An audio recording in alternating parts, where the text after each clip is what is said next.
Jesus, okay. Yeah, that's a lot. Yeah. My major is communications and a minor in German. I'm a fifth-year pharmacy major here. Liberal arts with a focus in English. I have a job as a waitress. I work at a pharmacy in the South Hills. I have a job. My parents handle a lot of how my finances work, so I will have loans to pay off after, but the money I make now is kind of more for myself than it is going to paying off school right now. Pharmacy is a very expensive program. Pretty much everyone in the program takes out loans, so it's kind of annoying. We're all about neck deep in loans, and you just kind of try to ignore it and just keep going. Well, in my situation, I was able to get into the Spirited division, which took off some, I think it gave us like a $13,000 scholarship. And if I completed that whole thing, then I was able to join this school. I would have applied to more schools, and I probably would have factored price in a lot more, because I know a lot of people that have done like 2 years at a state school and then gone to like a private school in a matter of saving money. I think I would have probably tried to look for a school in the state.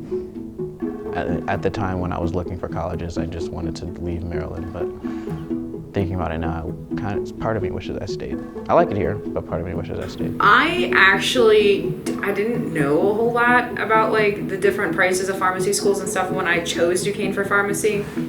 I just really liked the school, and it's kind of where I like chose to go. But like looking back on it now, I think Duquesne would have been like probably about the cheapest school to go to, or about even with everywhere else, because the initial academic scholarship that I think pretty much every student gets is carried through our entire 6 years here. Whereas if I were to do undergrad pharmacy at a different program and then come here and do the pharmacy program for 4 years, I wouldn't have that, that academic scholarship. So that takes a pretty good chunk off. Especially being a college student, that amount of money is like unfathomable to even think about making, let alone paying for school.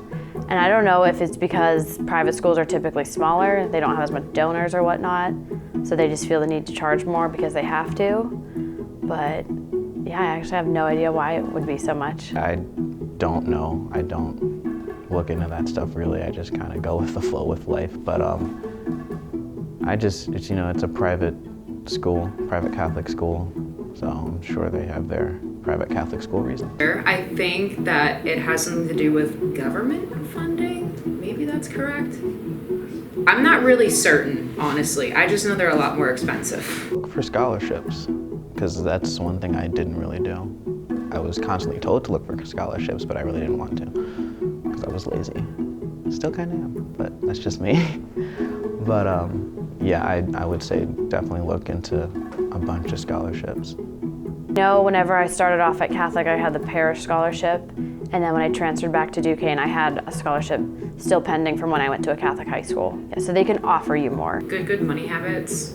I see a lot of people our age that just don't know how to save money. Like they just spend it. Like they get a paycheck in and like immediately they spend it. Also, if you have to take out a loan, make sure you take out like the lowest interest rate.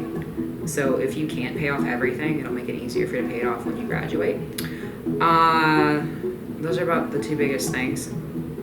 And invest wisely too. I would say think before you buy, like on everything, and don't make impulse buys. Maybe download a budgeting app. I don't save money, so that's my problem. But I think if I did save money, I would be just fine. I think that the entire situation that like everyone else is facing, like just in general, the whole country, is because a lot of people, like I said earlier, I don't think they have good financial background, and they don't know how to like choose a loan, how to shop around for a loan, and they just kind of take one without thinking about it. Or you just take out a loan without like really thinking about how much money it is, because you're like, maybe you take out a loan for like $10,000 and you're like, oh, it's only $10,000, and then you have the interest that compounds on it, and then you have to take out loans every year, and they really start adding up. So then when you graduate, you're like, oh, I thought I was only going to be like, $30,000 in debt, and it's actually like 50. And then people that don't have any background of it, or don't have like good parental support, or maybe their family's bad with money, they're maybe in a little bit of a pickle. Probably.